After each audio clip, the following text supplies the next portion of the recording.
PT KB Pharma bersama Teater Sanggar Cerita mempersembahkan serial Sandiwara Radio Babat Tanah Leluhur.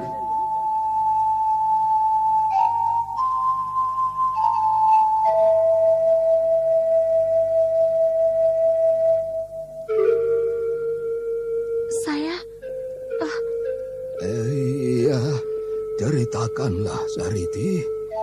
Aku sebagai orang tua dari Saka ingin sekali mengetahui masalahnya. Apakah benar Saka mempunyai persoalan dengan Anting Wulan? Saya tidak terlalu banyak mencampuri masalahnya, Eyang. Tapi saya sedikit mengetahui tentang kejadian itu. Iya. Ceritakanlah, Sariti. Sebuah kisah kolosal dari tanah leluhur ratusan tahun yang silam di tanah Pasundan yang diwarnai dengan kekerasan, ambisi, keserakahan, iri dan dengki, serta cita-cita dan cinta anak manusia.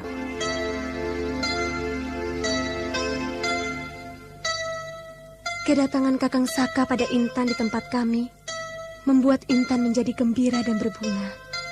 Akan tetapi, ketika saya datang, saya hanya melihat Kakang Saka yang sedang menangisi mayat Intan dan menyambat menista Wulan yang telah membunuhnya. Kakang Saka mengejar, dan saya tidak dapat menjaga Intan Pandini yang agaknya telah menjadi mayat. Seseorang telah membawanya pergi.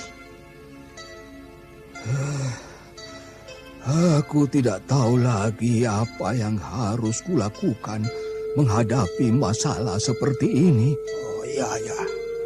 Aku yakin ada sesuatu masalah yang terselip di belakang peristiwa ini.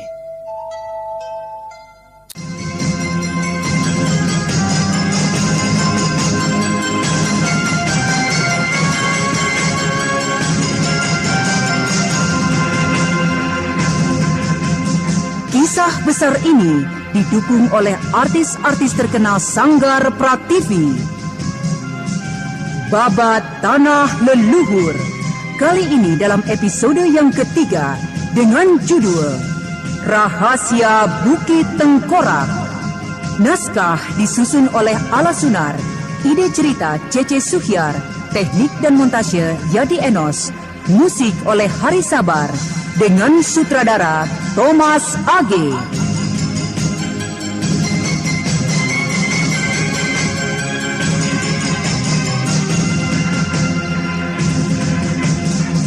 Pada seri yang ke-26 ini menampilkan Eli Ermawati sebagai Anting Wulan, Chris Urspon sebagai Raden Saka Palwaguna, Bahar Mario sebagai Seta Keling, Bambang Jeger sebagai Dampu Awuk, Hari Akik sebagai Resi Wanayasa, Niko Septiawan sebagai Ki Parang Pungkur, Yulia sebagai Cempaka, Hana Pertiwi sebagai Sariti, dan pembawa cerita Neni Sumardi. Selamat menikmati.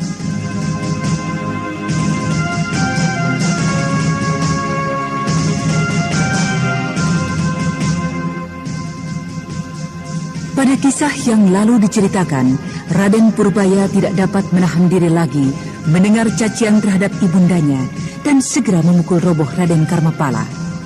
Dan pada akhir kisah itu, Dampu Awuk yang belum secara penuh mendapat penjelasan tentang terbunuhnya Intan Pandini menanyakan pada kakangnya di dalam pertemuan dengan Ki Parang Pungkur.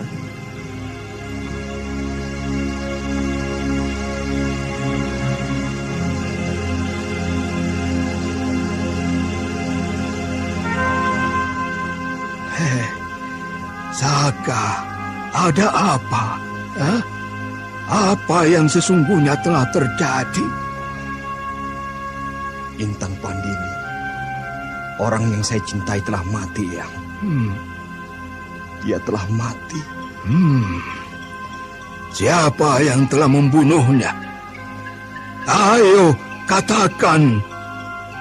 Dan mengapa Anting Wulan tidak kembali bersamamu? Adi Wulan, Yang.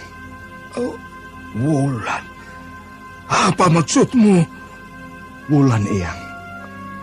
Anak itulah Anak itulah yang telah membuat saya menjadi seperti ini. Yang telah menghancurkan seluruh harapan saya. Apa maksudmu, Adisaka? Kami semua tidak mengerti dengan kata-katamu. Intan. Intan mati. Mati di tangan Anting Wulan.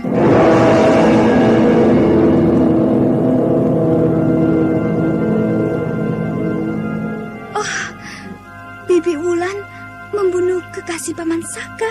Hei, kau berkata apa, Sariti? Bohong! Tidak mungkin itu terjadi. Tidak mungkin Adi Wulan telah membunuh Intan Pandini.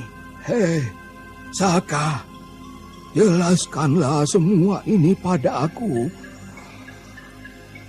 Iya. Adi Wulan telah membunuh Intan Pandini. Setelah dia beberapa hari menculiknya, menyembunyikan gadis yang tidak bersalah itu di sebuah hutan yang lebat.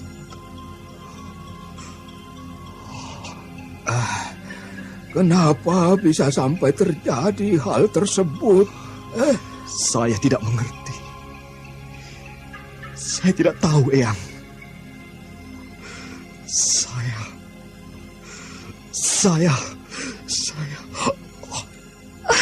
Paman Saka pingsan.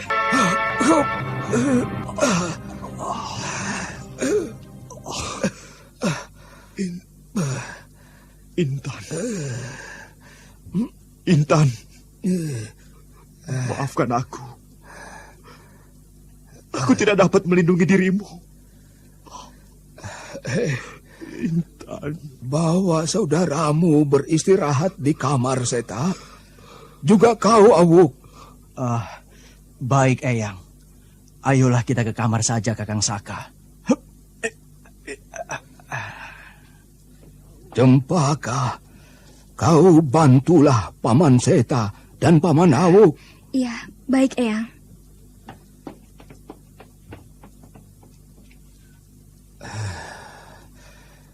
Pembicaraan kita jadi terganggu dengan urusan anakku. Maafkan aku, Pungkur.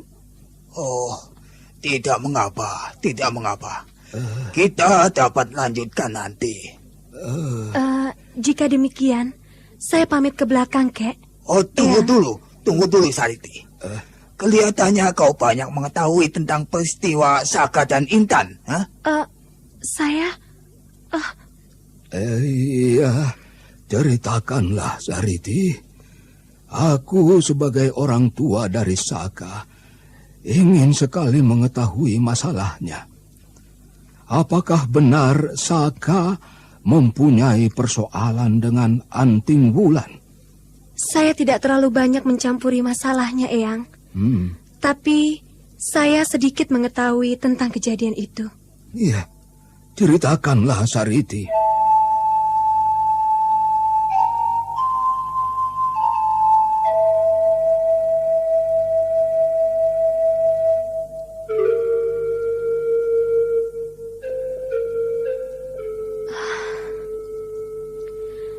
Kedatangan Kakang Saka pada Intan di tempat kami membuat Intan menjadi gembira dan berbunga. Akan tetapi, ketika saya datang, saya hanya melihat Kakang Saka yang sedang menangisi mayat Intan dan menyambat menista Wulan yang telah membunuhnya. Kakang Saka mengejar dan saya tidak dapat menjaga Intan Pandini yang agaknya telah menjadi mayat. Seseorang telah membawanya pergi.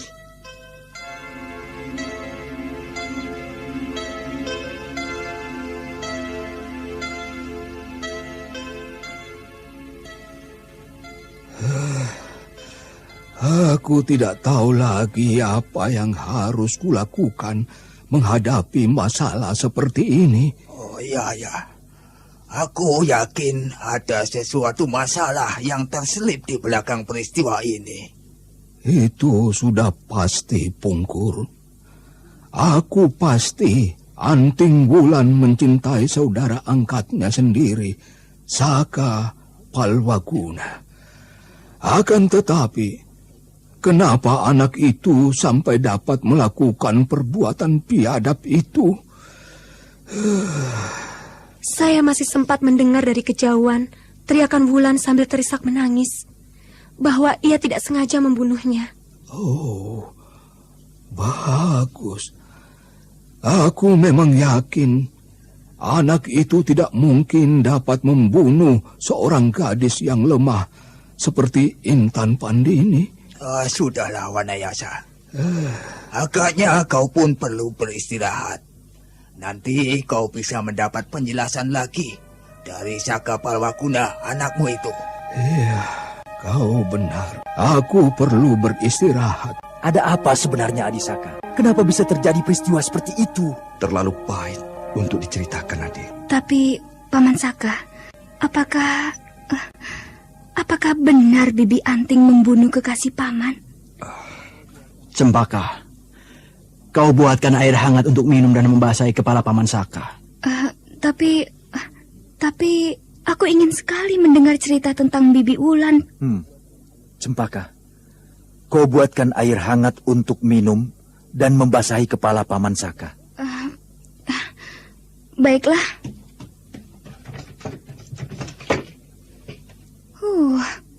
Mereka pasti sengaja mengusirku. Mereka tidak memperbolehkan aku mendengar cerita tentang Bibi Wulan.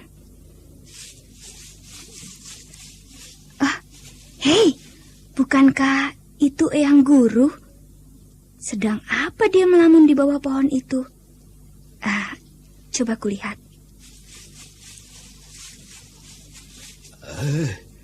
Kenapa kau datang kemari, Cempaka? Eyang, mereka ingin bercerita tentang Bibi Wulan, dan aku tidak diperbolehkannya mendengarnya. Untuk itu, Paman Auk menyuruhku untuk membuatkan air hangat. Iya, pamanmu benar. Kau memang tidak perlu untuk mendengarnya.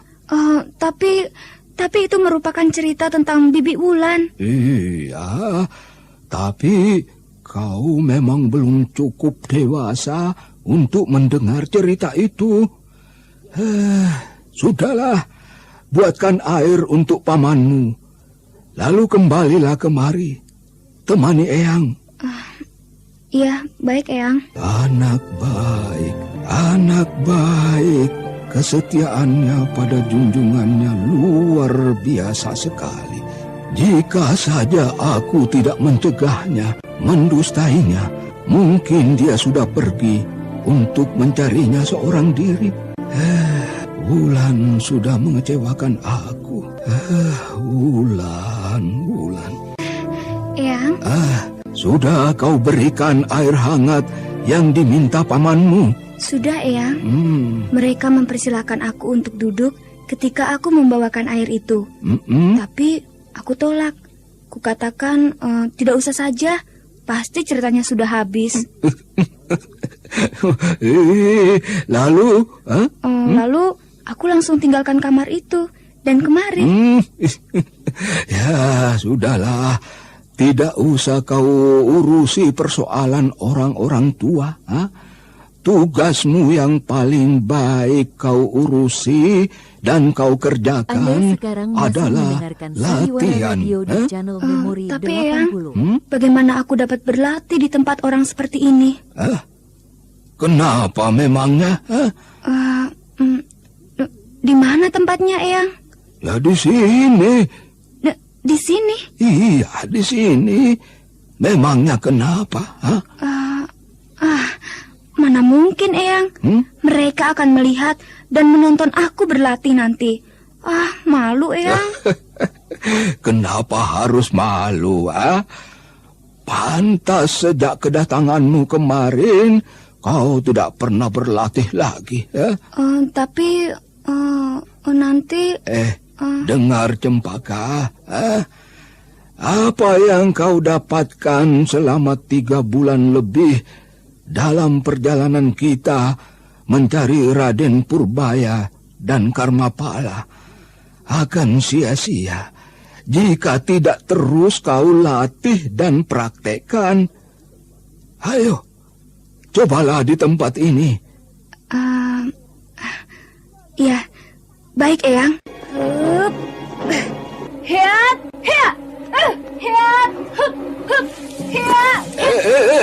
Tunggu dulu, Cempaka. kenapa kau tidak memulainya dari kincir metu tingkatan pertama? Tingkatan pertama? Apakah masih perlu aku latih lagi, Eyang?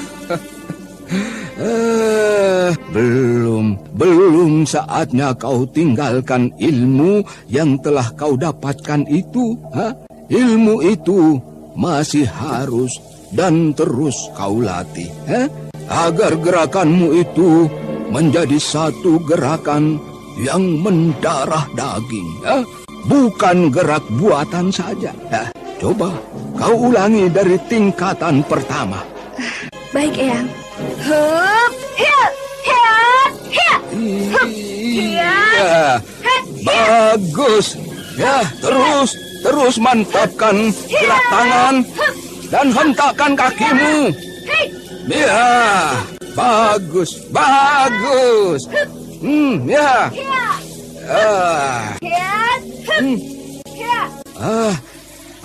Lanjutkan kincir metu tingkat 2. Ayo, Campaka.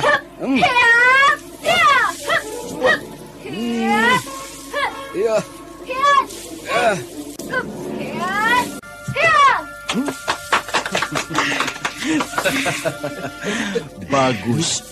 Bagus sekali Cempaka. Bagaimana bisa kau kuasai kincir metu sampai dengan tingkatan kedua? Paman Auk menghina. Pastilah Paman tidak berkata yang sesungguhnya. Cempaka, kau memang mengejutkan kami. Bisa menguasai kincir metu hingga ke tingkatan kedua. Eyang, bagaimana bisa itu, Eyang? Aku pun tidak mengerti, Awu.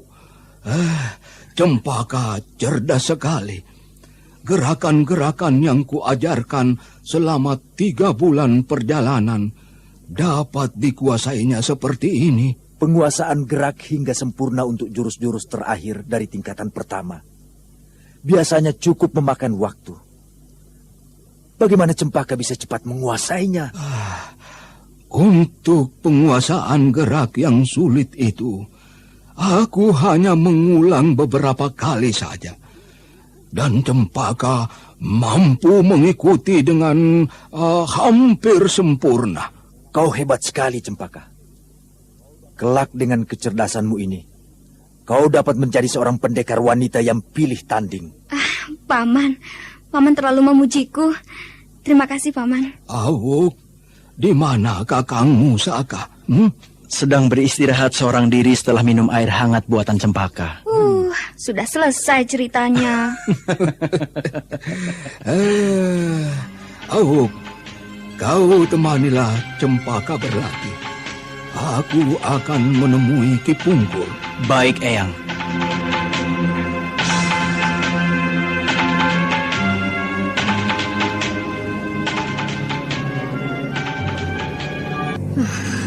Setan, sampai kapan aku harus terkurung dalam gua ini?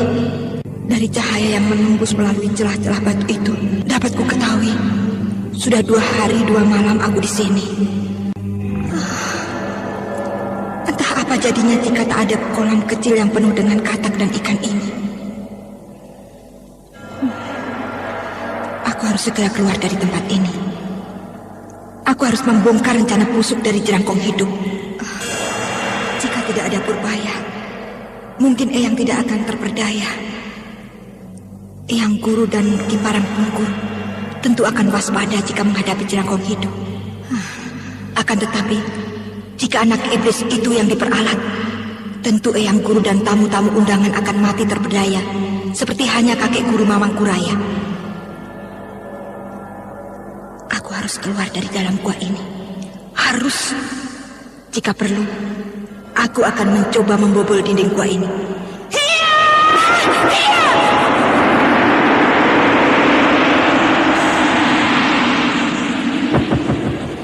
Dinding karang ini tidak mungkin kubobol. Aku harus mencari bagian yang lain. Ya, ku coba tempat ini.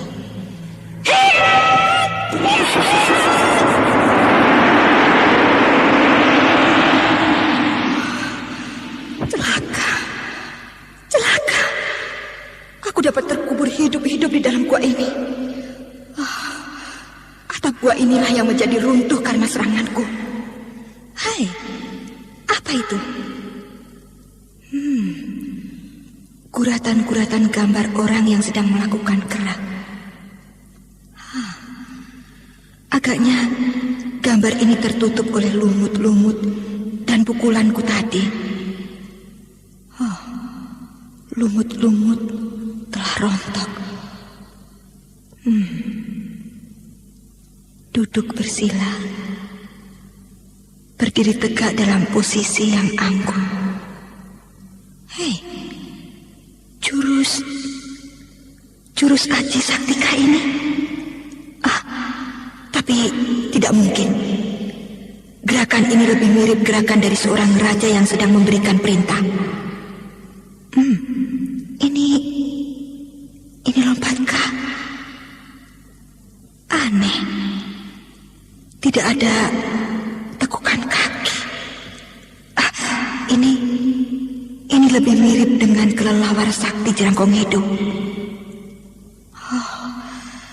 Agaknya ini adalah benar Aji Sakti peninggalan dari seorang tokoh sakti. Ini ada sesuatu yang dapat kucoba. Bayu Cakrabuana. Apakah suatu aji kesaktian yang sangat hebat?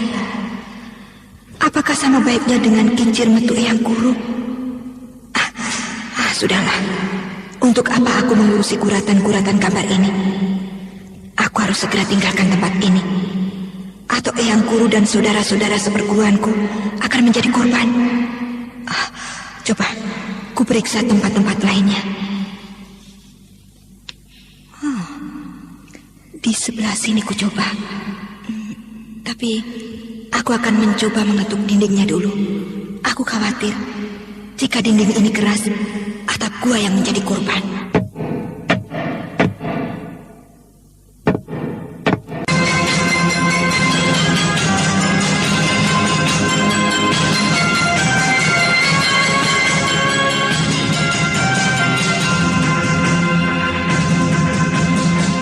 Anting Wulan yang mencemaskan keadaan Eyang Guru dan saudara-saudaranya berusaha terus untuk mencari jalan keluar dari dalam gua bawah tanah itu. Guratan-guratan gambar pada dinding yang ditemukannya itu tidak lagi menarik hatinya.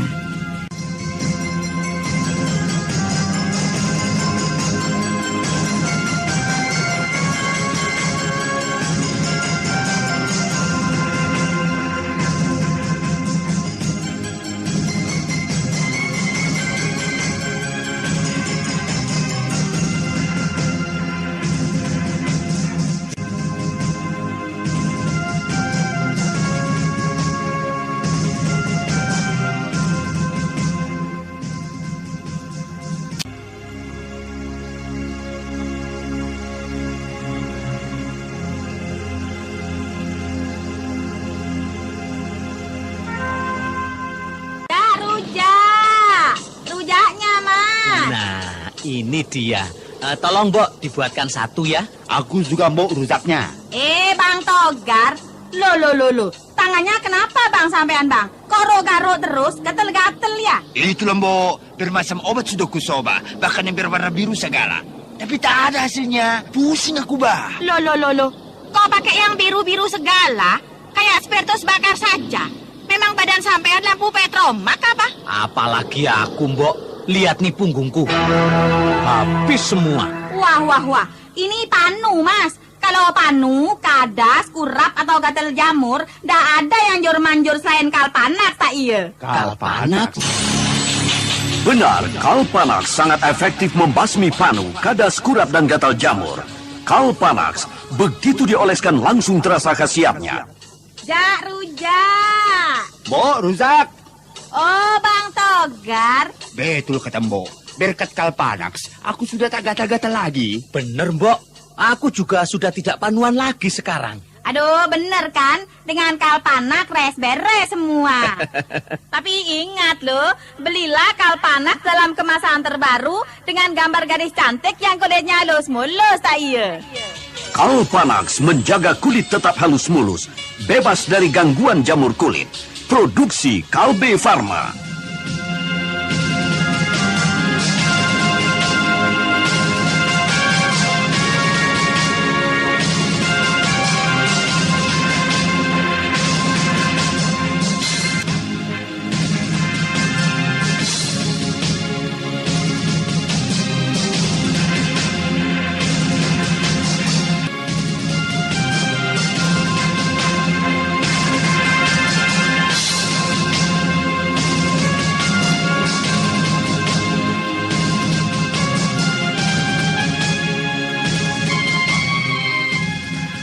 Resi Wanayasa menjadi kecewa mendengar berita tentang kemelut di antara kedua anak angkatnya. Cempaka diceritakan telah banyak menerima tuntunan aji dan ilmu kesaktian dalam perjalanan Resi Wanayasa mencari jerangkong hidup. Dan Anting Wulan yang berada dalam gua bawah tanah belum juga berhasil menemukan jalan keluar.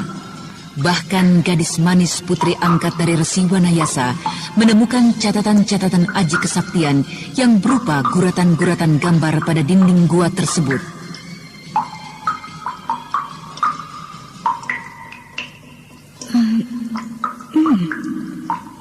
Ini ada sesuatu yang dapat kubaca.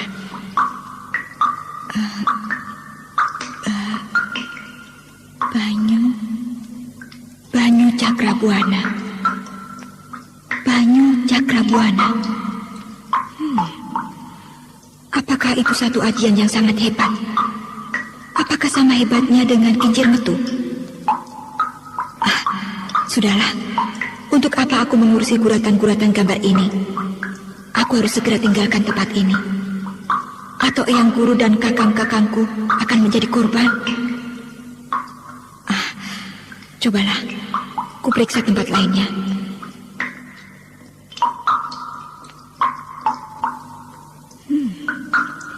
Di sebelah sini ku coba.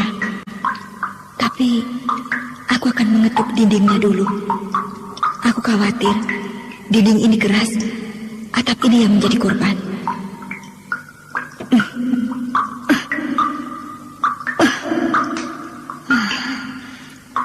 Dinding ini keras. Percuma. Tenagaku tak akan mungkin menghancurkan dinding karang ini. Apa yang harus kulakukan lagi? Ya, aku akan mencoba melalui kolam itu. Katak-katak dan ikan itu rasanya tidak berkurang. Sudah beberapa kali aku membakar dan menyantap di gua ini. Ya, pastilah air ini berasal dari sungai kecil di luar. Siapa tahu tempat itu dapat kulalui. Ya, lubang, saluran air yang masuk kemari.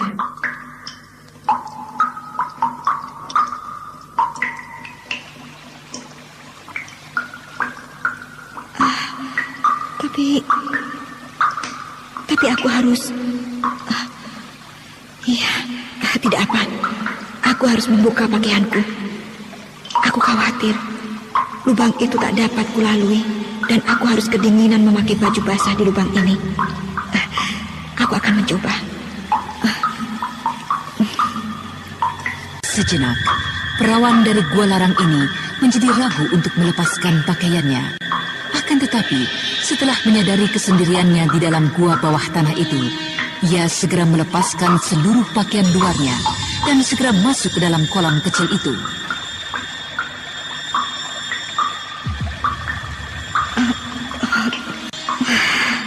Celaka. Air yang masuk kemari juga melalui celah-celah karang. Aku tidak mungkin akan dapat membobolnya.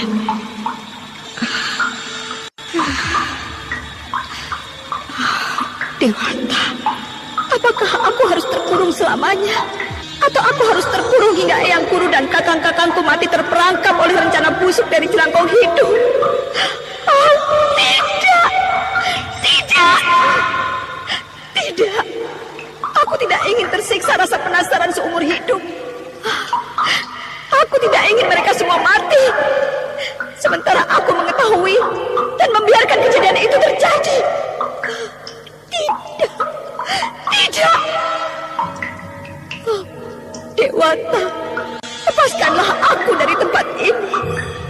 Keluarkanlah aku dari situasi yang menyiksaku ini.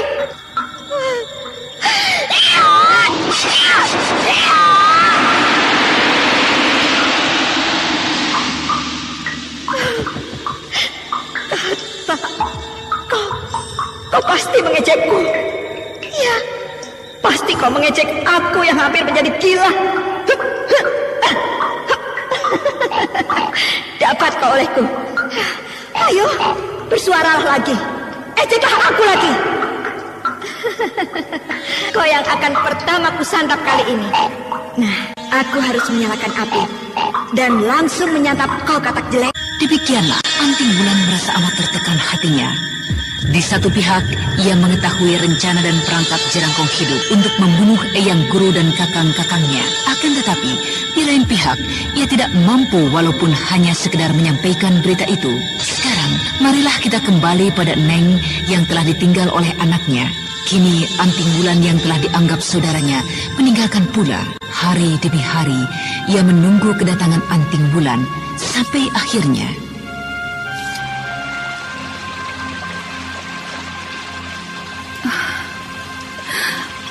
Aku tidak bisa terus-menerus berdiam diri di sini. Aku tidak bisa membiarkan anakku seorang diri di Bukit Tengkorak. Ya, aku akan pergi ke sana.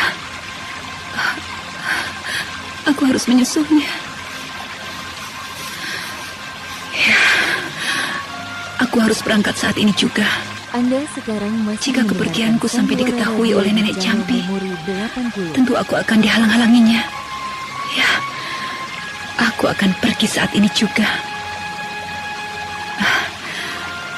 Selamat tinggal Nenek. Selamat tinggal Ayah. Aku harus menjumpai anakku. Apapun akibatnya akan aku terima. Aku harus cepat-cepat.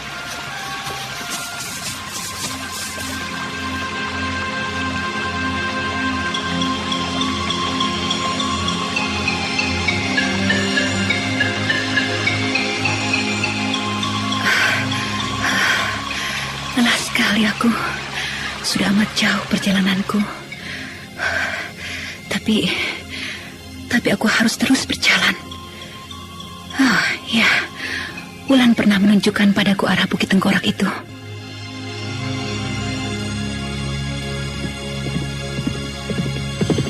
Hoi, minggir! Jangan berada di tengah jalan. Celaka, aku ngelamun. Hei, apa kau mau mencari mati? Aduh, maaf Tuan. Saya tidak mendengar suara langkah kuda Tuan. Perempuan gila. Masa kau tidak mendengar langkah kudaku yang begitu kerasnya? Hei, ayo bangun. Hup. Terima kasih Tuan. Maafkan, saya mengganggu perjalanan Tuan. Akan kemanakah kau? Kenapa kau sampai melamun di tengah jalan seperti itu? Saya ingin pergi ke Bukit Tengkorak, Tuan. Bukit Tengkorak? Iya. Apa aku tidak salah mendengarnya? Benar, Tuan. Saya ingin ke Bukit Tengkorak. Apakah saya berada pada jalan yang benar? Iya. Kau berada pada jalan yang tepat. Tapi untuk apakah kau ke sana?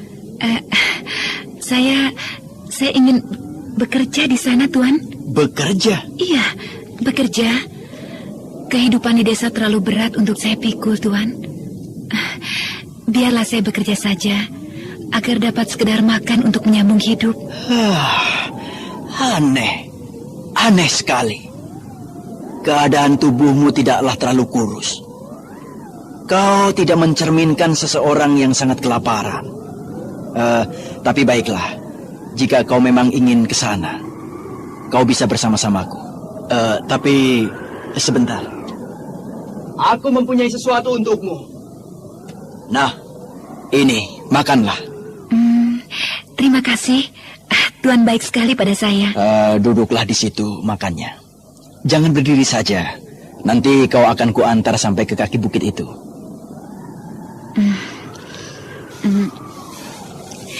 Daging goreng ini enak sekali, Tuan. Tuan, siapakah Tuan ini sebenarnya? Dan mau kemanakah Tuan pergi? Namaku Dampu Awuk. Dan tujuanku arahnya tidak tentu. Aku adalah seorang pengembara yang ingin mencari pengalaman di berbagai tempat. Lalu kau sendiri siapakah? Saya Neng. Neng, Tuan. Neng? Neng namamu? Iya, Neng, Tuan. Iya. Aku atau orang-orang dapat memanggilmu dengan sebutan Neng. Tapi tentu kau mempunyai nama yang lain. Nama yang diberikan ayah dan ibumu ketika lahir. Saya hanya tahu bahwa nama saya adalah Neng, Tuan, sejak kecil.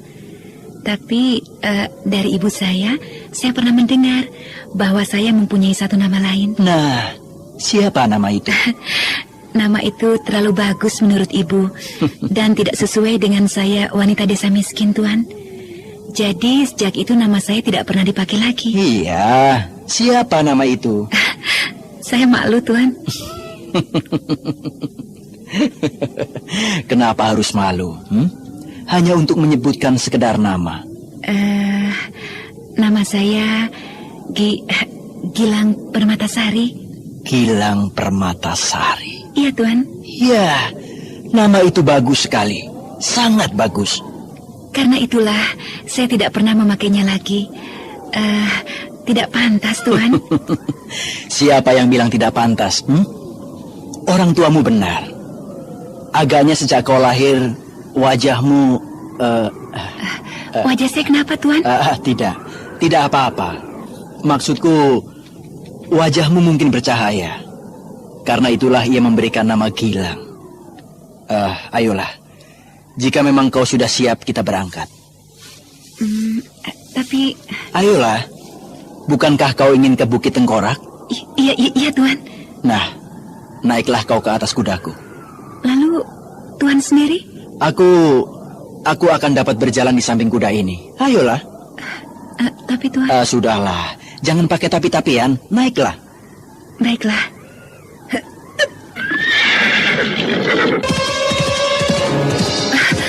Tuan, tunggu Tuan. Jangan khawatir, aku dapat berlari mengikuti kuda ini. Tapi saya takut Tuan. Sebaiknya kita berjalan perlahan saja Tuan. Ya, baiklah.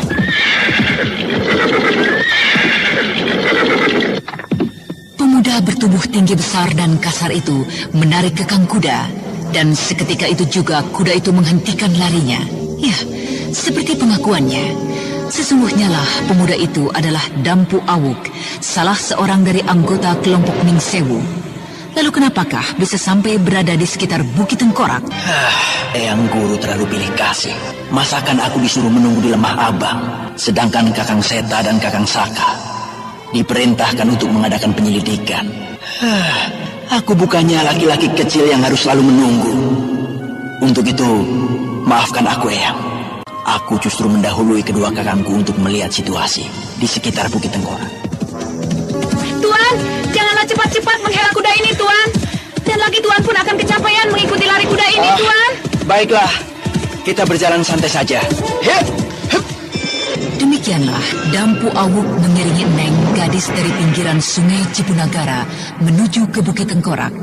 Sekarang, marilah kita kembali ke Bukit Tengkorak. Kita lihat keadaan dua pangeran dari tanah Pasundan.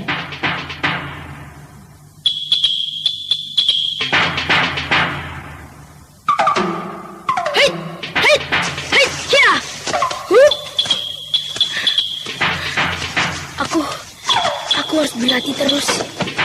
Aku tidak boleh membiarkan kepandaianku yang kupelajari dari Kini Minta di Padepokan Gua Larang terlupakan. Biarpun kepandaian ini jauh lebih rendah dibandingkan dengan yang kupelajari dari kakek dan jerangkong hidup. Akan tetapi, hawa kekuatan yang berada di dalam pusatku ini tidak akan dapat kubiarkan saja. Hawa itu justru mengganggu setiap gerakku. Gerakku akan menjadi semakin lancar jika aku justru mempergunakan hawa sakti itu. Kakek, aku berdosa padamu. Aku sudah berjanji tidak akan mempergunakan ilmu dan aji yang kau berikan. Akan tetapi, tenaga sakti yang sudah menyatu dalam diriku tidak mungkin dapat kuabaikan. Dia sudah menyatu dengan diriku. Untuk itu, maafkanlah. Aku mau pergunakan hawa sakti itu untuk keperluan gerakku. Baiklah, aku akan mencobanya.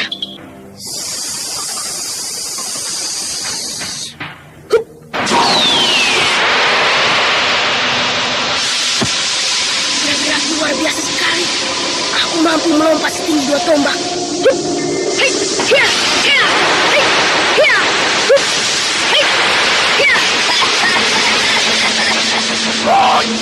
Bocah, akhirnya kau mempergunakan juga aji yang kau peroleh dari Mamangkuraya. Oh, kau Jerangkong.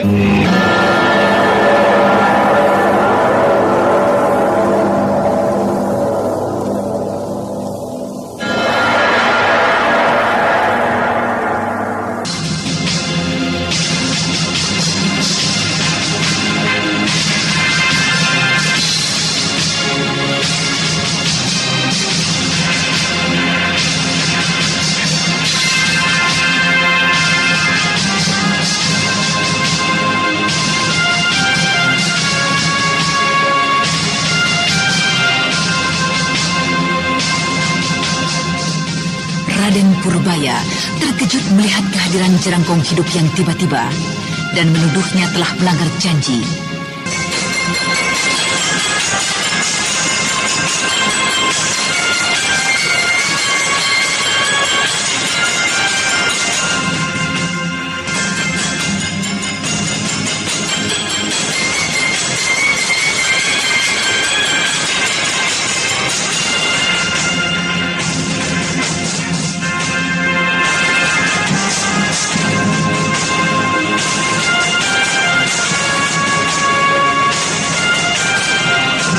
Bukit Tengkorak, Raden Purbaya mendapat ejekan dari Jerangkong Hidup karena ia dituduh telah melanggar janjinya.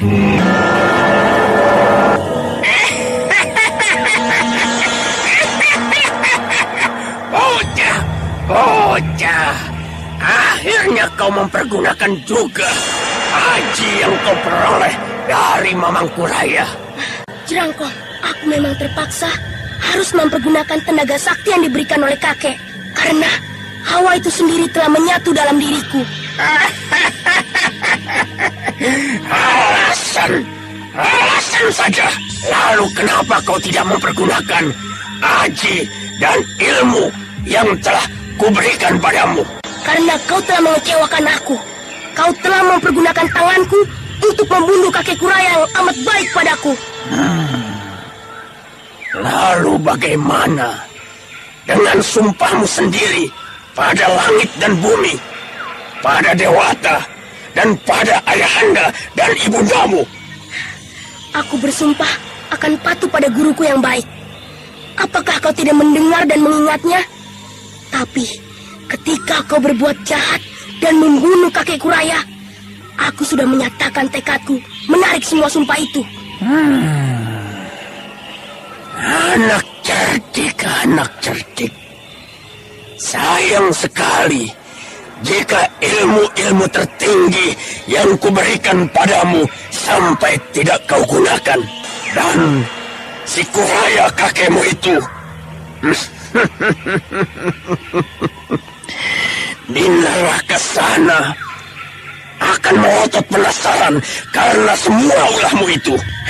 Apa maksudmu, Jerangkong? Tahukah kau kenapa dia mengusulkan agar kami mengadakan pertandingan dengan cara aneh itu? Tahukah kau? Semua itu adalah karena kelicikannya, karena rasa sayangnya pada dirimu. Tapi semua usahanya yang akhirnya membawa maut itu tidak kau hargai, tidak kau... Bohong! Kau pasti bohong, Jerangkong. Ya, terserah apa anggapanmu. Jika kau tidak mau mendengar penjelasanku itu. Dan ingatlah bocah, kau kubawa ke tempat ini karena aku ingin melanjutkan cita-citanya untuk menjadikan engkau seorang bocah yang tidak ada bandingannya di seluruh tanah Pasundan ini. Tapi aku tidak mungkin melakukannya. Aku tidak mungkin dapat menerima semua kebaikannya. Karena aku telah membalaskan semua itu dengan tindak kebiadaban. Dengarlah bocah. Itu semua adalah tanggung jawabku. Di neraka, Kuraya pun akan dapat mengerti. Itu adalah sebuah pertandingan. Sebuah pertandingan yang curang. Ya, sebuah pertandingan yang curang. dengarlah bocah, tidak ada satu bentuk pertandingan pun yang bersih dari segala kecurangan. Apakah kau ingin bukti bahwa ilmu yang kau dapat dari Kiluminta dari Gua Larang itu penuh dengan kecurangan? Ilmu dari Gua Larang adalah ilmu yang bersih dari kecurangan.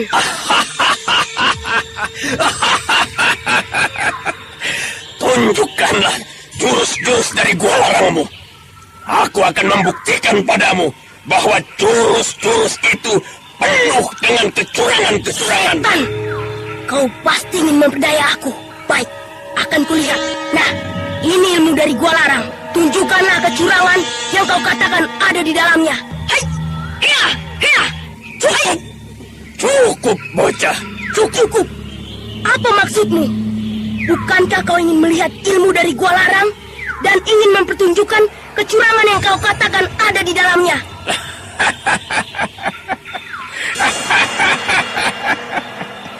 Bocah, bocah, apakah tujuan dari tangan kiri yang kau acukan ke depan tadi? Apa tujuannya? Itu adalah gerak tipu untuk...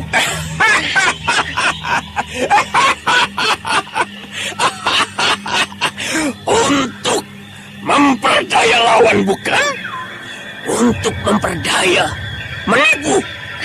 Tapi itu... Itu apa, bocah? Pertandingan, pertikaian tidak pernah bersih dari kecurangan-kecurangan. Seperti hanya nasib kakekmu Kuraya adalah sebagai salah satu korban daripada pertikaian itu. Nah, bocah, pikirkanlah itu semua. Kau pasti tidak ingin menghancurkan hati kakekmu yang memang berniat menjadikan kau seorang bocah yang sakti. Bocah, kau panggillah Intan Pandini kemari. Ada yang ingin kubicarakan bersama-sama dengan kalian. Baik, Jerangkong.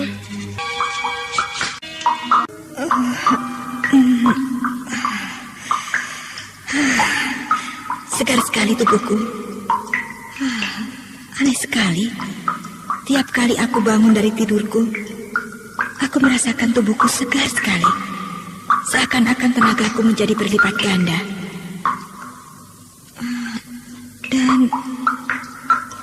Dan sepertinya itu semua disebabkan oleh ambin batu ini. Ya, selama ini aku tidak begitu memperhatikannya. Akan ku coba gerakanku.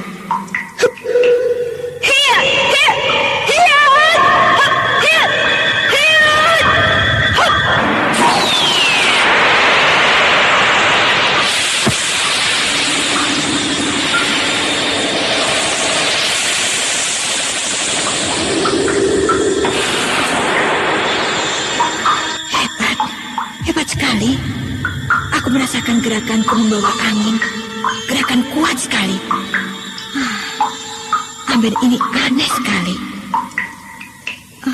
Mungkin dengan bersemedi di atas ambin ini, aku akan mendapat tambahan tenaga yang berlebih. Oh ya, coba kulihat guratan gambar di dinding itu. Jika aku mengikuti urutan gambar ini, yang paling pertama adalah gambar ini. Orang bersemedi. Apa maksudnya menggurat gambar orang bersemedi sebanyak ini?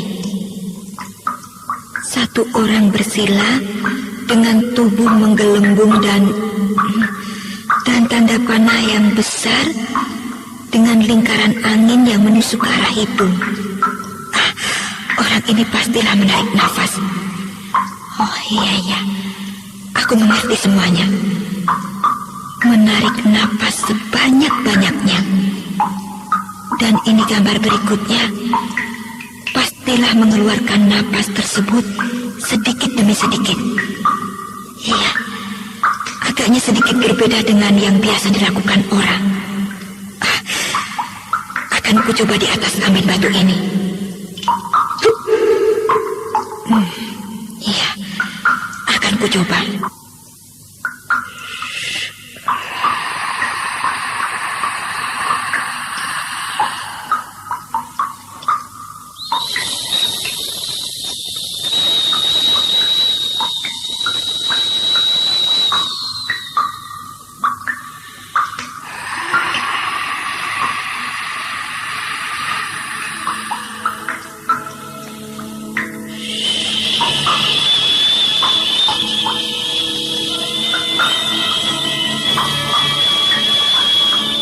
Anting Wulan mulai mencoba ajaran pernafasan yang ada di dinding gua bawah tanah itu. Duduk bersila tengadah di atas amben batu aneh itu. Garis cahaya matahari yang masuk melalui celah-celah atap gua karang itu perlahan-lahan bergeser sampai akhirnya hilang. Dan kegelapan pun kembali menyelimuti seluruh isi gua itu. Anting Wulan yang sedang duduk bersemedi sedikit pun tidak bergerak. Gadis itu terus tenggelam dirasuk oleh kenikmatan semedinya. Hawa hangat yang berasal dari amben batu yang didudukinya seakan-akan tidak henti-hentinya mengalir masuk ke dalam tubuhnya. Sampai akhirnya malam berganti siang. Dan garis-garis cahaya kembali menyimbul dari celah-celah dinding karang. Tuan, dapatkah kita berhenti sebentar, Tuan? Oh, boleh. Boleh. Kenapa tidak? Hati-hati. Iya.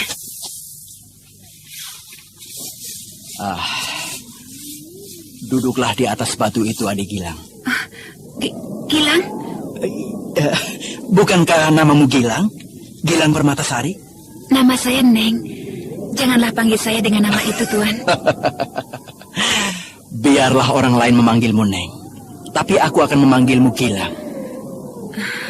Adik Gilang, berkatalah yang benar. Apakah maksud dan tujuan adik ke Bukit Tengkorak? Kenapa itu Tuan tanyakan? Apakah ada sesuatu yang aneh? Iya, karena sangat aneh. Tahukah adik Gilang, siapa penguasa Bukit Tengkorak itu? Tidak, Tuan. Aku tidak percaya, Adik Gilang. Pastilah kau menyembunyikan sesuatu rahasia padaku. Saya... Katakanlah siapa kau sebenarnya. Apakah tujuanmu menuju ke tempat yang berbahaya itu? Ceritakanlah, Adik Gilang. Janganlah kau bersikap seperti ini. Sikap adik yang seperti ini dapat menimbulkan kecurigaanku. Apa maksud Tuhan? Aku tiba-tiba saja teringat oleh sikap seseorang yang pernah memperdaya kami satu perguruan. Tuhan, janganlah berprasangka buruk pada saya. Sedikit pun saya tidak bermaksud untuk memperdaya Tuhan. Sebenarnya, saya ke Bukit Tengkorak adalah hendak mencari anak saya. Anak saya yang masih bayi, Tuhan. Anakmu yang masih bayi? Ya. Suami saya mati terbunuh oleh orang-orang dari Bukit Tengkorak. Dan anak saya Ika yang masih bayi diculik oleh mereka, Tuhan. Setan, iblis jahat. Lalu apakah yang akan kau lakukan di sana, Gilang? Apa yang akan kau lakukan terhadap orang-orang jahat itu? Apakah kau mempunyai kekuatan untuk merampas kembali anakmu? Tuhan, saya tidak mempunyai kekuatan untuk itu. Oleh karena itu, saya datang ke sana untuk bekerja. Agar saya dapat bertemu dengan anak saya Ika setiap hari. Agar saya dapat merawat anak saya di sana. Janganlah ceroboh seperti itu, Gilang. Kita akan datang dan masuk ke tempat itu. Beberapa hari lagi. Ya, beberapa hari lagi. Saat mana diadakan keramaian di sana. Lalu, apakah yang akan kita lakukan kemudian di sana, Tuan? Kita akan mempelajari situasi dulu. Baru kita menentukan apa yang harus kita lakukan. Terima kasih, Tuhan. Terima kasih atas semua bantuanmu. Sudahlah, Gilang. Rasanya telingaku semakin risih saja mendengar sejak tadi kau memanggilku dengan sebutan Tuan. Panggillah aku Dampu, atau Awuk, atau apa saja. Baiklah, saya akan memanggil Tuan dengan Kakang saja, Kakang Awuk. Nah, bagus itu. Sekarang marilah kita lanjutkan perjalanan kita. Akan tetapi, kita tidak akan terus ke arah Bukit Tengkorak. Kita akan berbelok ke arah lain untuk menuju hari pertemuan itu. Iya, terserah Kakang Awuk sajalah. Ya.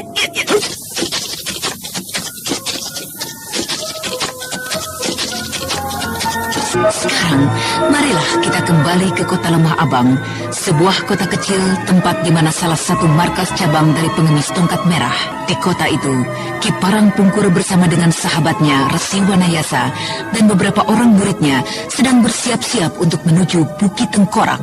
Eyang, kapankah kita akan segera berangkat? Menurut adik Sariti, di Bukit Tengkorak sudah mulai terlihat persiapan yang cukup meriah.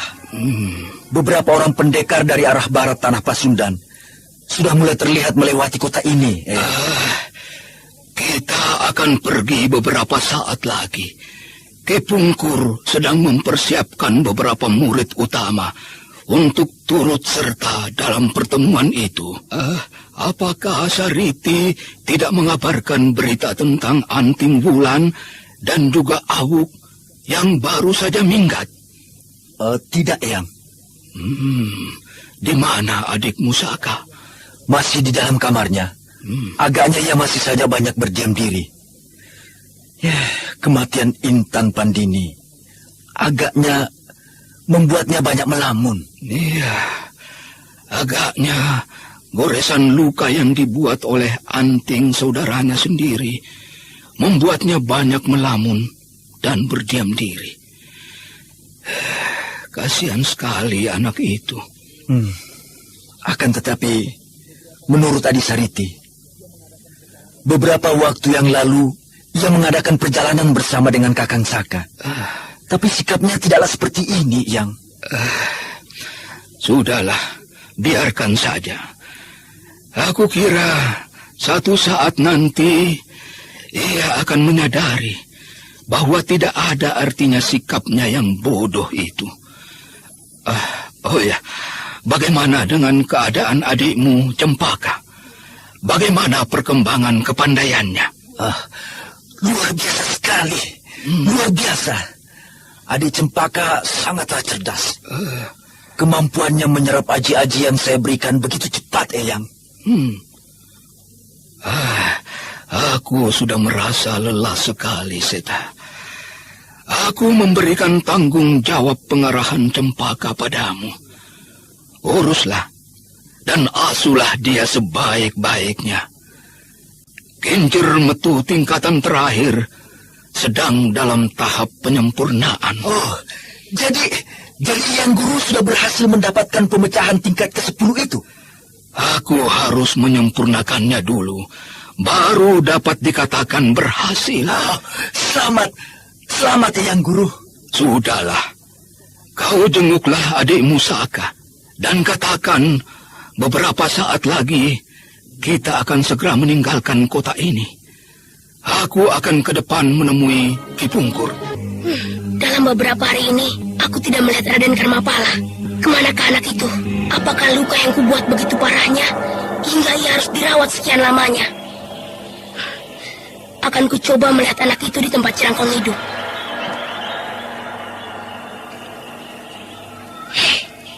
Siapakah itu yang sedang bersama Jerangkong hidup? Rasa-rasanya aku mengenal orang itu. Dewata. Ya, aku ingat sekarang. Orang itu adalah pembunuh ibundaku. Ya, dialah yang melemparkan jarum beracun ketika sedang bertempur dengan Majatis di dekat padepokan Gua Larang. Setan, aku harus membalaskan dendamku ini. Tapi, siapakah dia? Kelihatannya, dia begitu mengenal dan hormat pada Jerangkong hidup. Siapapun dia, aku harus membunuhnya, memberi ajaran padanya. Hei, setan pembunuh! Pembunuh ibundaku! Kuhancurkan kepalamu! Kubunuh kau! Kubunuh kau!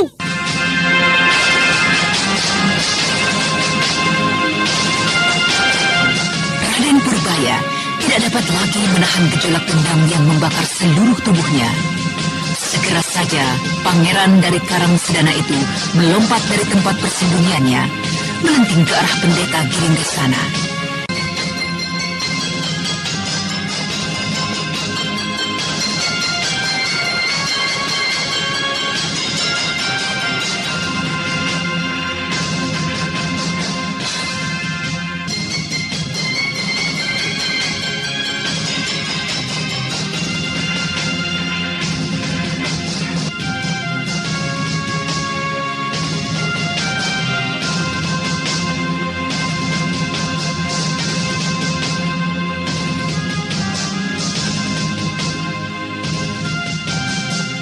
Jerangkong Hidup membujuk Raden Purbaya agar mau mempergunakan jurus-jurus yang telah diajarkannya.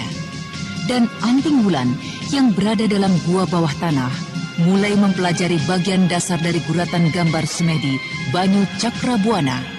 Neng akhirnya menceritakan pada Dampu Awuk tentang maksud dan tujuannya datang ke Bukit Tengkorak. Dan pada akhir kisah itu diceritakan, Raden Purbaya bertemu dengan pendeta Girindasana, pembunuh Rara Angken ibundanya. Setan pembunuh ibundaku, kuhancurkan kepalamu, kubunuh kau. Berhenti, Purbaya! Siapakah pendeta pembunuh itu, Jerangkong? Siapakah dia? Ada apakah, Purbaya? Kenapa kau bersikap seperti ini pada Girindasana? Dia adalah pembunuh ibundaku. Aku harus membalaskan sakit hati ibundaku. Hai! Ya!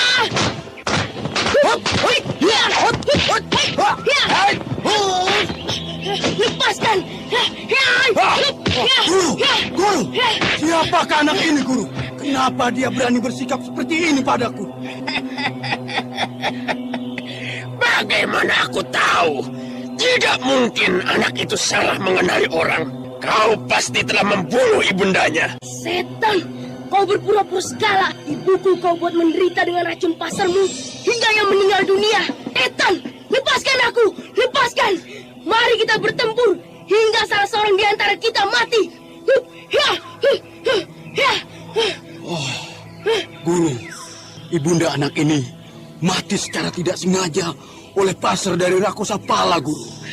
Sengaja atau tidak, kedatanganmu saat itu memang hendak menangkap aku. Lepaskan! Lepaskan aku! Dengar, Purbaya. Besok para tamu sudah mulai berdatangan. Peliharalah sikapmu itu. Kau dengar sendiri. Ibundamu terbunuh secara tidak sengaja oleh pasar beracun dari Rakosa Pala.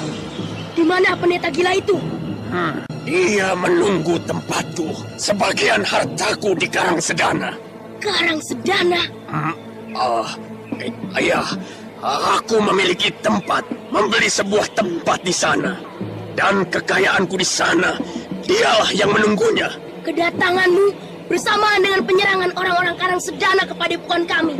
Nah, apakah bukan kekayaanmu di Karang Sedana adalah hadiah dari Paman Setana? Siapakah yang mengatakan itu padamu, bocah? Kau terkejut, Jerangkong? Siapapun akan dapat mengambil kesimpulan yang mudah itu. Girindasana, muridmu turut dalam penyerangan ke Gua Larang. Dan kau pun saat itu hadir ke sana. Gua Larang hancur dan kau kini mendapatkan hadiah dari Paman Sentana pengkhianat itu. Purbaya, aku bersumpah, kedatanganku ke sana sesungguhnya lah ingin mencari lawan yang mampu untuk menghadapiku. Dan beruntung, di sana aku bertemu dengan Mamang Kuraya.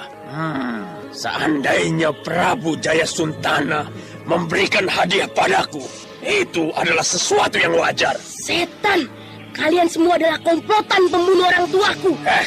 Dengarlah, Purbaya. Jika kau memang ingin membalaskan dendam, silakan kau hadapi Rakosa Pala. Akan tetapi, belajarlah dulu baik-baik denganku. Dan kau akan memiliki kesempatan untuk itu. Guru! Sudah, Girinda. Kau pergilah. Periksa semua persiapan adik-adikmu untuk pertemuan pendekar itu. Besok para tamu mungkin sudah mulai berdatangan. Baiklah, Guru. Dan kau, Purbaya, aku meminta kau untuk melakukan sebuah tugas khusus. Kau satu-satunya muridku yang mempunyai kecakapan budi bahasa, memiliki wajah yang menarik. Untuk itu, ku minta kau untuk menyambut tamu-tamu khususku dan menyuguhkan minuman pada mereka. Baiklah, aku akan membantumu, Jerangkong. Akan tetapi, kau harus berjanji akan memberikan kesempatan padaku untuk membalaskan dendam dan sakit hatiku pada Rakosa Pala pembunuh ibundaku. Baiklah, aku berjanji, Purbaya. Lalu, bagaimana dengan Raden Karmapala? Dan di manakah anak itu sekarang? Sudah beberapa hari ini aku tidak melihatnya. Anak itu masih dalam keadaan sakit akibat pukulanmu itu. Untuk itu, ia masih berada dalam perawatanku. Nah, pergilah kau ke gerbang sana. bantulah saudara-saudaramu. Ingat Jerangkong, aku bukan muridmu. Tapi aku akan membantumu. Satu saat nanti, kau akan menyadari semua kebaikan-kebaikanku padamu, bocah. Pergilah sana. Anak itu cerdik sekali. Aku harus dapat menundukkannya. Purbaya, Purbaya. Keesokan harinya, Bukit Tengkorak sudah mulai dipenuhi oleh tamu-tamu yang berasal dari berbagai golongan. Nama besar dari Jerangkong Hidup cukup menjadi jaminan bagi mereka untuk memenuhi undangan, baik secara sukarela, karena rasa penasaran ingin bertatap muka, karena ingin menjalin hubungan bagi mereka dari golongan hitam, maupun secara terpaksa, karena khawatir bermusuhan dengan Jerangkong Hidup.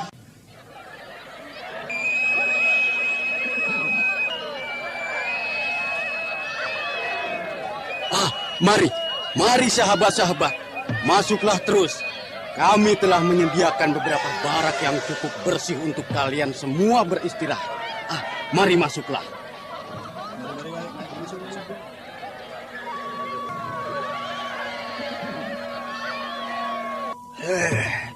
Tak jauh di depan kita, sudah banyak para penyambut tamu, murid-murid dari Jerangkong Hidup yang mungkin akan mengenal kita. Nah, untuk itu, sebaiknya kalian mulai saat ini. Jagalah sikap kalian dan waspadalah selalu di tempat yang amat berbahaya itu. Ya. Ya, kami akan memasang mata dan telinga saja untuk dapat lebih mengenal suasana. Bagus. Itu anak perempuan kecil itu kau jaga baik-baik ya. Jangan sampai anak itu mengacaukan suasana nanti, ya.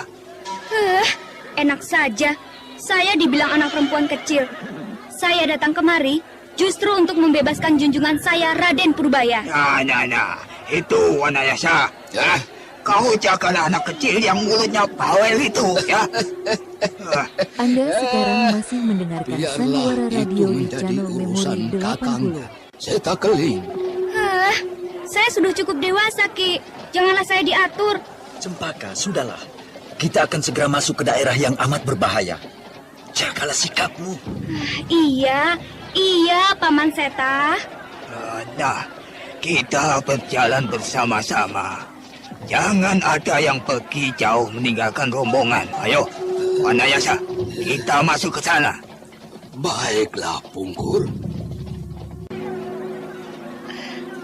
Apakah memang sudah pasti di sini adalah tempat persembunyian Jerangkong Hidup? Kakek Pungkur sudah menyelidikinya. Dan lagi, saat ini Jerangkong Hidup sendiri mengadakan suatu keramaian dan mengundang banyak pendekar dari tanah Jawa dan Pasundan. Keramaian apakah itu, Paman? Entahlah, Cempaka. Eyang dan kakek Pungkur sendiri masih kurang jelas. Dalam undangan itu, hanya tercantum pertemuan pendekar tanah Pasundan.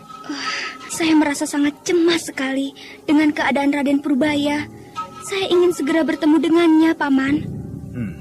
Sebentar lagi kau akan segera bertemu dengannya. Bersabarlah. Nah, itu dia para penyambut tamu. Berhati-hatilah. Mereka adalah para pengikut dari Jerangkong Hidup yang pasti sangat sakti.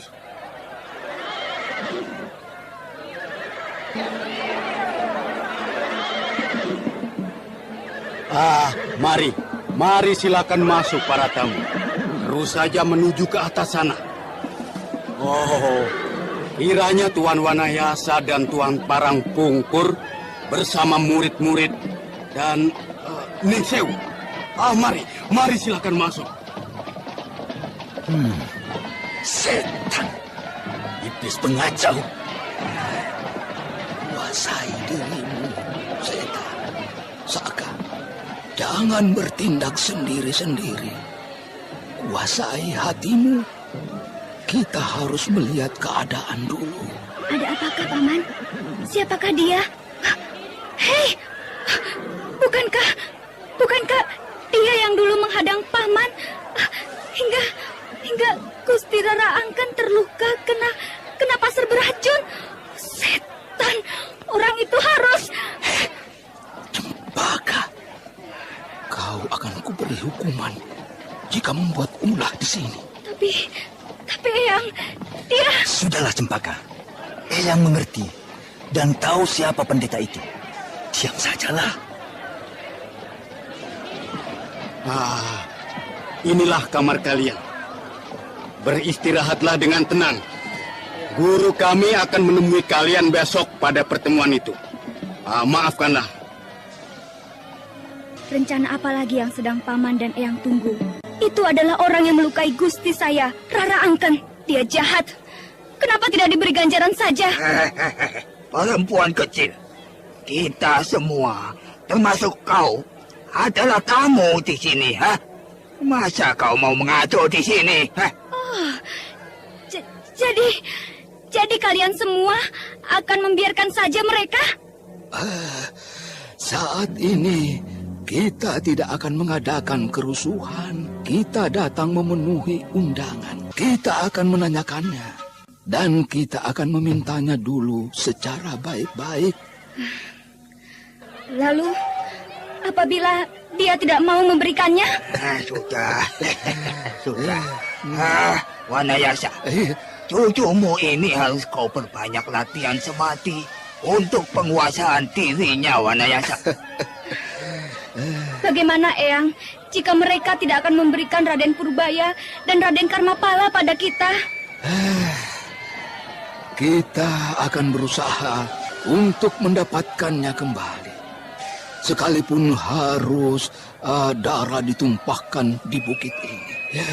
Tapi berjanjilah, kau akan menuruti semua kata-kataku. Boleh. Asalkan jangan seperti yang dikatakan Paman Seta.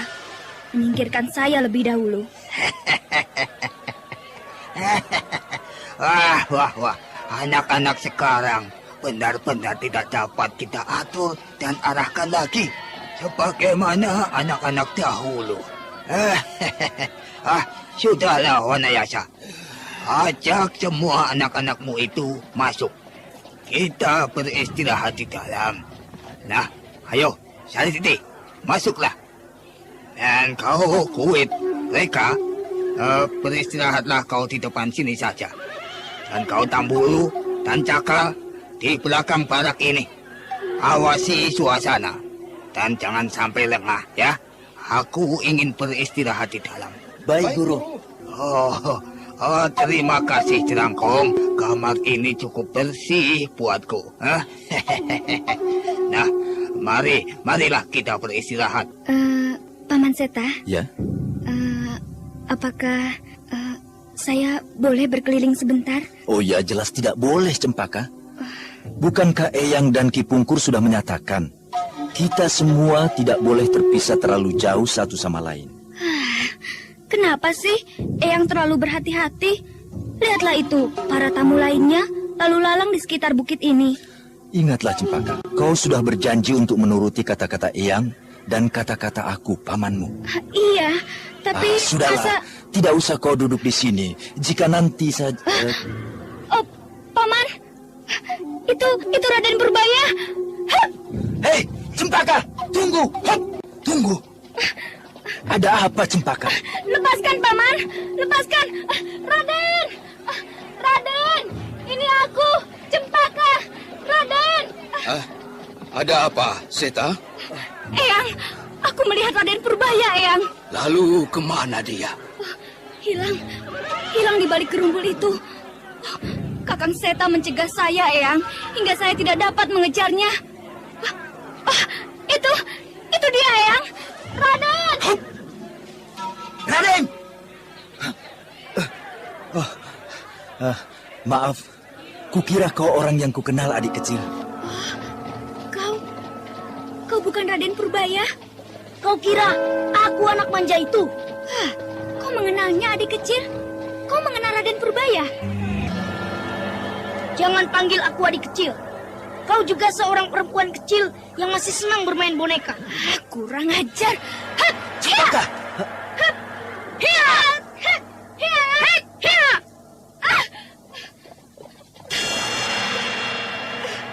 Perempuan kecil seperti kamu ingin melawan aku. Paman dan kakekmu saja dapat kucabik-cabik tubuhnya dengan tangan dan kakiku. Adik kecil, Kenapa kau menurunkan tangan keras pada perempuan ini? Bukankah kau lihat sendiri? Anak itu yang hendak memukulku. Paman, biarkanlah aku membalas pukulannya. Lepaskan aku. Cempaka. Lepaskan saja anak perempuan itu, Paman. Biar dia merasakan pukulan ini. Hup, hup, hiya. Ayo.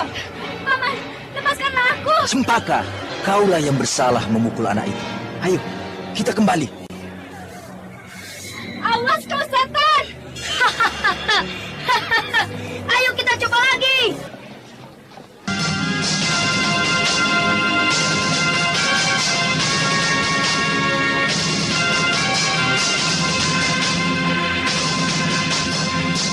Raden Setakling kemudian membawa kembali Cempaka yang masih merasa penasaran dipukul oleh Jrangsawa.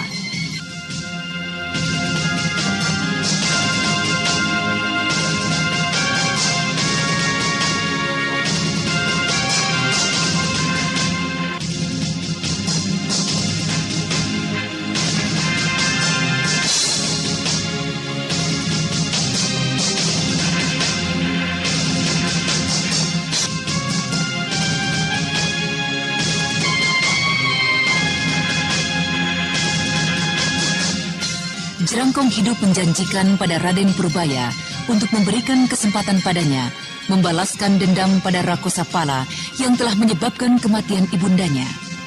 Dan pada akhir kisah itu, Cempaka yang telah tiba bersama rombongan eyang gurunya di Bukit Tengkorak terlibat pertikaian dengan Jrangsawa yang semula dikiranya adalah Raden Purbaya. Oh, rupanya benar semua laporan murid-muridku. Di sekitar daerah ini secara diam-diam banyak terjadi penculikan-penculikan bayi. Dan menurut para penduduk, penculiknya adalah anak-anak kecil yang mempunyai kepandaian luar biasa. Nah, jika memang demikian, kita hajar saja anak itu, Paman. Anak itu memiliki kepandaian yang jauh lebih tinggi dari kepandaianmu, Cempaka. Janganlah bersikap ceroboh. Aku tidak takut. Nanti Paman akan lihat. Jika aku mempunyai kesempatan untuk bertemu dengan anak itu, aku akan memberi hajaran padanya. Aku tadi tidak bersiap, Paman. Aku tidak menyangka sama sekali. Anak itu memiliki kepandaian. Nah, kalian semua telah melihat bukti yang dihadapi tadi oleh Cempaka, bukan? Bahwa benar, Jerangkong itu memiliki berbagai macam pasukan. Dari kelompok laki-laki, perempuan, dan bahkan anak-anak. Pasukan anak-anak? Ya, itulah laporan yang pernah kudapat dari anggota-anggotaku. Di Bukit Tengkorak ini terdapat anak-anak seperti yang dijumpai Cempaka. Lebih dari 20 orang. Amat berbahaya sekali tempat ini. Kau harus lebih berhati-hati lagi, Cempaka. Bukankah begitu, Eyang? Ya, kau benar. Kewaspadaan harus lebih kita tingkatkan lagi. Siapa? Saya, Tuan. Hendak mengantarkan makan malam untuk tuan-tuan sekalian. Oh ya. Masuklah. Saya membawakan makanan untuk Tuan Wanayasa, Ki Pungkur, dan murid-murid berdua. Kau mengenal kami? Dari mana kau tahu? Dari mana saya tahu? Ya. Tuan ini sungguh terlalu. Saya harus berusaha menjadi tuan rumah yang baik. Saya harus mengetahui semua tamu yang datang ke tempat ini. Apalagi tuan-tuan sekalian yang namanya sudah dikenal oleh setiap orang-orang di dunia kependekaran ini. Siapakah kau? Apakah seorang pelayan ataukah murid dari Jerangkong Hidup? Jerangkong Hidup bagi kami semua di sini adalah guru, orang tua, dan juga raja. Silakan cicipi hidangan ini, Tuan. Oh ya, terima kasih. Dan sampaikan salamku untuk gurumu, Jerangkong Hidup, ya. Hei, tunggu dulu. Ada apa, adik kecil? Apakah kau melihat junjunganku, Raden Purbaya di sini? Cempaka. Bagaimana? Raden Purbaya? Iya, Raden Purbaya. Ya, dia ada di sini. Dia adalah saudara seperguruan kami. Kalian bohong. Dia bukanlah murid dari perguruan Bukit Tengkorak. Kalian menculiknya. Jerangkong Hidup menculiknya. Maafkan saya. Saya harus segera mengunjungi tamu-tamu yang lain. Hei, tunggu! Cempaka! Tapi, Paman... Diam kataku. Eyang tidak melarangku. Kenapa Paman jadi demikian galak padaku? Selalu melarang semua tindakanku. Kami tidak ingin kau membuat kacau rencana yang telah disusun oleh Eyang Guru dan kakek Pungkur. Eyang, kenapa Eyang diam saja sejak tadi? Lihatlah, Paman Seta selalu saja memarahiku. Eyang.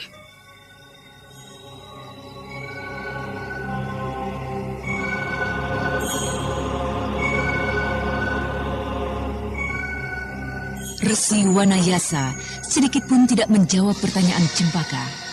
Resi tua yang sedang kalut memikirkan cucu kemenakannya hanya dapat menghela nafas dalam-dalam dan kemudian memejamkan matanya, mengatur pernafasannya, dan kemudian tenggelam dalam semedinya. Sementara itu, di gua bawah tanah di kawasan Bukit Tengkorak, Anting Wulan baru saja sadar setelah 2 hari 2 malam tenggelam dalam semedinya.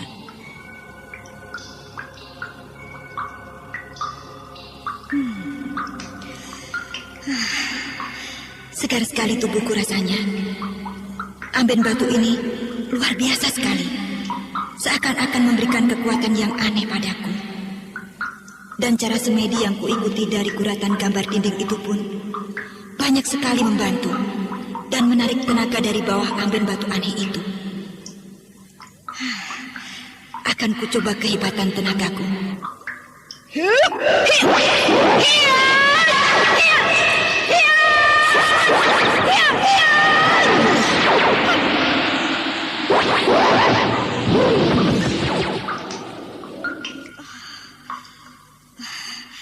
Gerakanku mengalir demikian cepatnya.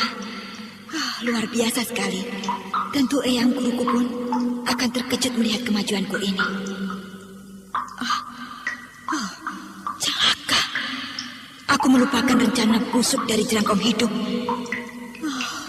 Dewata. Ya. Akan aku coba melenting ke atas lubang tempat di mana aku jatuh. Rasanya mustahil untuk dapat melenting ke sana. Tapi sekarang akan kucoba.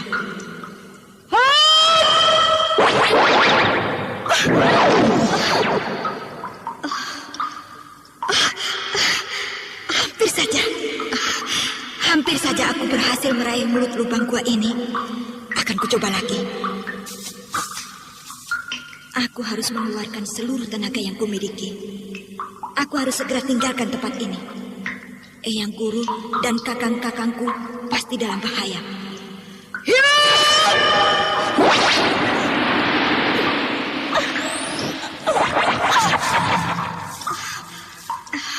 Tidak bisa. Tapi hari ini juga aku harus dapat keluar dari tempat ini. Aku akan mempergunakan cara apapun. Dengan tali atau dengan tongkat kayu itu. Baiklah. Aku akan mencobanya. Anting Wulan berusaha untuk keluar dari dalam lubang gua bawah tanah itu. Sementara itu tak jauh di atas tempatnya terjatuh, Bukit Tengkorak telah mulai dipenuhi oleh para tamu. Acara pertemuan pendekar akan segera dimulai. Kursi para utama sudah hampir terisi seluruhnya. Sedangkan kursi undangan lainnya nyaris tak berbeda. Kenapa Raden Purbaya dan Raden Karmapala tidak kelihatan juga, Paman? Entahlah. Mungkin setan Jerangkong Hidup itu menyembunyikannya. Seandainya Raden Purbaya diangkat murid olehnya, tidak mungkin disembunyikannya.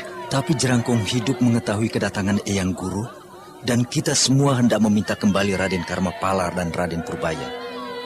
Jadi bukan tak mungkin kedua orang yang kita cari disembunyikannya. Hei, lihat. Bukankah itu Jerangkong Hidup? Ya. Dia sudah menuju ke panggung utama.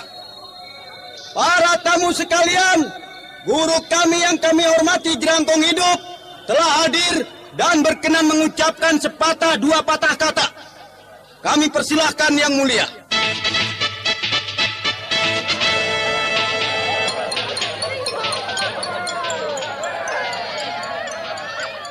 Kami mengucapkan banyak terima kasih pada para tamu sekalian yang mau hadir memenuhi undangan kami. Maksud dan tujuan kami mengundang kalian semua adalah untuk berbincang dan bertukar ilmu dan pikiran sesama kita kaum pendekar, terutama di tanah Pasundan ini. Dan selain itu, aku, Jerangkong Hidup, hendak membuat pernyataan bahwa mulai saat ini aku menyatakan akan mengundurkan diri dari dunia kependekaran.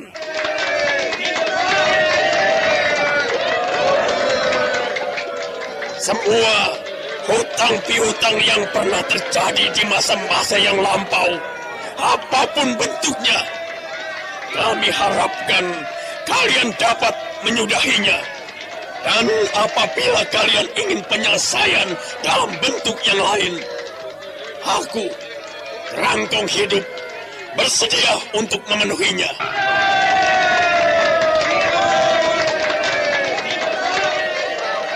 Hei, Jerangkong Hidup! Kami datang jauh dari tanah Jawa adalah ingin meminta penyelesaian persoalan kami. Siapakah kau, Kisanak? Maafkan aku, tidak dapat mengenalmu lagi.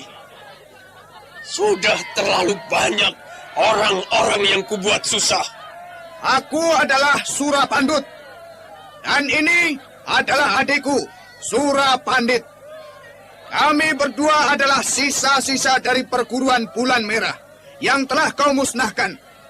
Kami berdua ingin agar kau dapat mempertanggungjawabkan perbuatanmu, Jerangkong Hidup. Bulan Merah. Bulan Merah.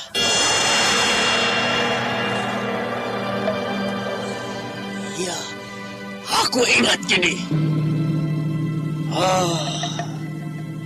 Iya, gurumu sebenarnya tidak mempunyai satu persoalan pun padaku.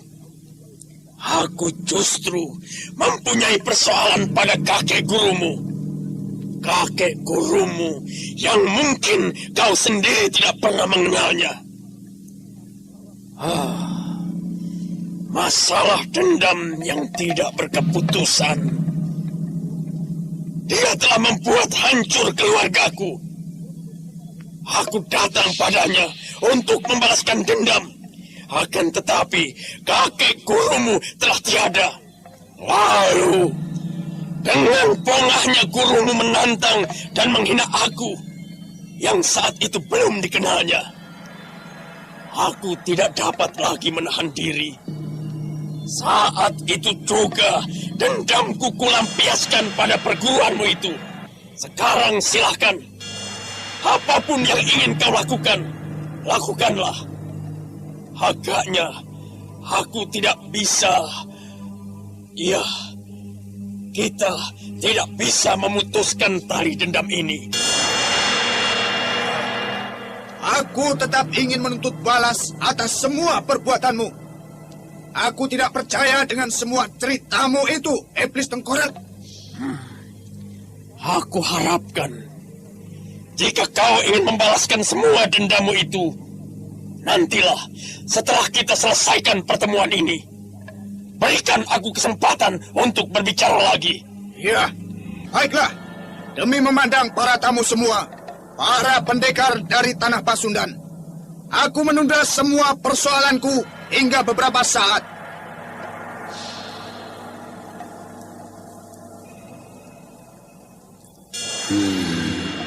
Agaknya Jerangkong Hidup sudah menyadari sebuah kegilaannya pada masa lalu.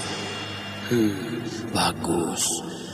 Agaknya yang tunggal telah memberikan cahaya pada hatinya yang hitam.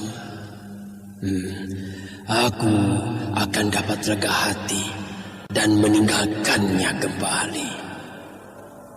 Dan sebelum aku melanjutkan penjelasanku ini, aku persilahkan kalian semua untuk meneguk minuman kehormatan yang akan diberikan oleh murid-muridku.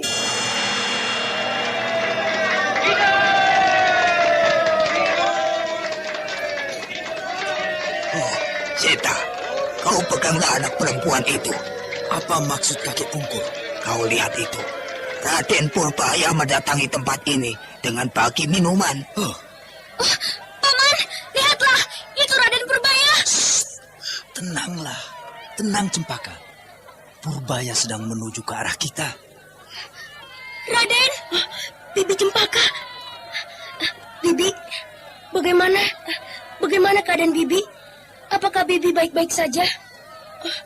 Eyang Guru, Paman, di mana Paman Auk dan Bibi Anting? Mereka tidak bersama kami, Raden.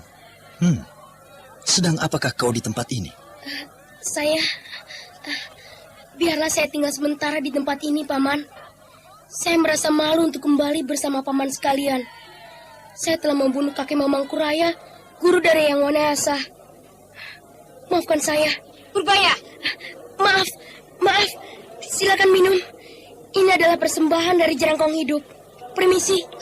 Raden, Bibi, nanti kita dapat bicara setelah pertemuan ini selesai. Eyang, kita tidak dapat untuk meminta anak itu dari Jerangkong Hidup. Jika anak itu sudah menyatakan kehendak hatinya seperti itu. Tapi, kenapa Raden bersikap seperti itu? Aku yakin, terbunuhnya kakek Mamang Kuraya adalah bukan karena salahnya semata. Ya, kukira juga demikian, Cempaka. Oh, Kakang Seta, Guru, tidak salahkah pandanganku? Tidak salahkah pandanganku? Apakah itu? Itu adalah... Ya, aku pasti. Itu adalah Intan Pandini.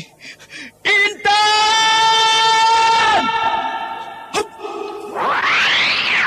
Raden Sakapalwaguna yang melihat kekasihnya di antara kerumunan orang ramai tak dapat lagi menahan luapan hatinya. Segera saja murid dari Gua Larang ini melenting tinggi dan meraih tangan kekasihnya. Akan tetapi, Intan yang telah meminum cairan Plolos Sukma tak dapat mengenali Raden Sakapalwaguna. Intan Pandini, Intan, kau Intan Pandini. Lepaskan dia, Adisaka. Jangan bertindak ceroboh. Tidak, aku tidak akan melepaskannya. Aku tidak akan melepaskan Intan kekasihku. Lepaskan dia. Jangan membuat kerusuhan di sini. Lihatlah, semua orang memperhatikan kita. Lepaskan. Intan, apakah kau tidak mengenali aku lagi? Aku kekasihmu. Apakah kau membenci aku? Karena saudaraku telah membuatmu menderita. Ya, kau Intan Pandini. Kenapa kau diam saja? Aku mengenalmu dengan baik. Dan bekas luka di lehermu itu menjadi bukti semua itu. Ayo, kembali. Lihatlah itu. Eyang di sana meminta kau untuk kembali. Tidak. Aku tidak akan kembali tanpa Intan bersamaku. Kita dapat mengurusnya nanti. Kita akan tanyakan hal tersebut pada Jerangkong Hidup. Intan.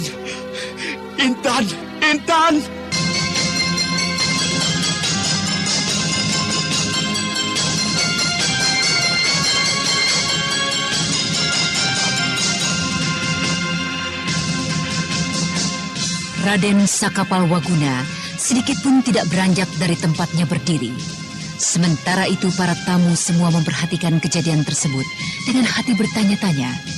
Dan Intan Pandini yang dalam keadaan hilang kesadaran memperhatikan ulah dari Raden Sakapalwaguna dengan hati yang gelisah. Nah, para pendengar sekalian, apakah yang akan terjadi pada pertemuan pendekar di Bukit Tengkorak? Apakah Raden Sakapalwaguna akan dapat memiliki kembali Intan Pandini? Dan bagaimanakah dengan nasib Raden Purbaya, Raden Karmapala dan Anting Wulan yang berada di gua bawah tanah? Untuk mengetahui jawabannya, ikutilah serial Babat Tanah Leluhur ini dalam episode berikutnya. Sayembara Prabu Sana. Setan licik. Kau benar-benar iblis keji Jerangkong Hidup. Dengan berkedok cuci tangan, mengundurkan diri dari dunia kependekaran, kau meracun para pendekar itu, setan. Itulah memang rencanaku ke sana. Aku ingin meracun semua tokoh-tokoh dan pimpinan seluruh perguruan di tanah Pasundan. Baik golongan hitam maupun golongan putih. Yang dipersembahkan oleh Procold obat flu andalan dan Kalpanak pembasmi panu, kadas, kurap dan jamur kulit. bersama Teater Sanggar Cerita di radio kesayangan Anda. Sampai jumpa.